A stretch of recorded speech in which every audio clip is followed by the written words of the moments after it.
कोई आत्महत्या जो करता है उसको किस गति का बंध होता है एवं इसकी जो आयु जो शेष बची है वो वह आत्मा किस गति में रहती है? आत्महत्या किस पर्पज से की उसने, उसका परिणाम क्या था, किस उद्देश्य से की, तो उद्देश्य देखा जाता है। पहले आप लोगों ने सुना होगा कि जब युद्ध होते थे तो रानियां जोहर करती थी, जीवित अग्नि में कूद जाती थी। हजारों हजारों रानियों ने, कितनी रानियों ने चित्तौड़ आदि में जौहर किया। तो अब उन्होंने भी अपने प्राणों का घात किया, सुसाइड किया, लेकिन उनकी दुर्गति नहीं होगी क्योंकि उनका अभिप्राय गलत नहीं था। तो आत्महत्या करने वाले का अभिप्राय क्या है, भाव क्या है, किस उद्देश्य से वो कर रहा है, उसका ध्यान रख करके ही परिणामों के ऊपर आश्रित है। आत्महत्या को अच्छा नहीं माना गया। आत्मघात पर प्रकृति कहलाती है और जो पाप प्रकृति है, आत्मघात जो है पाप प्रकृति सबसे निकृष्ट प्रकृति है।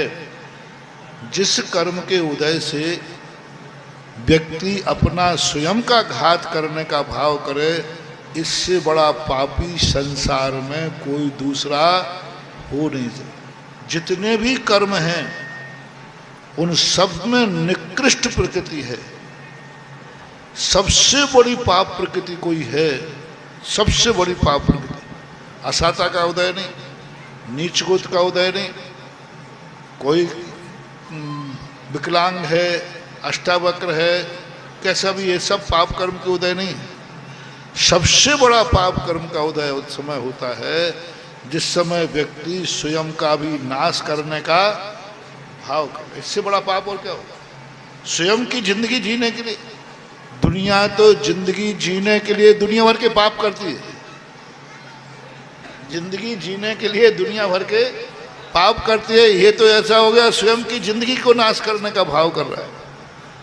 तो आत्महत्या कभी भी स्वप्न में भी परिणाम नहीं करना चाहिए, कभी भी धमकी भी नहीं देना चाहिए, वचन से भी नहीं बोलना चाहिए, काया से भी नहीं करना चाहिए, क्योंकि आत्महत्या करने का कोई परिणाम का मतलब ही नहीं निकलता। जीने को जिंदगी मिली है, कष्ट हैं तो कष्ट आने दो। आत्महत्या करने से कोई कष्ट से बच थोड़ी जाओगे, अगली पर्याय में भोगना पड़ेगा। जो कर्म किया है वो तो भोगना ही पड़ेगा, चाहे आज भोगो चाहे कल भोगो।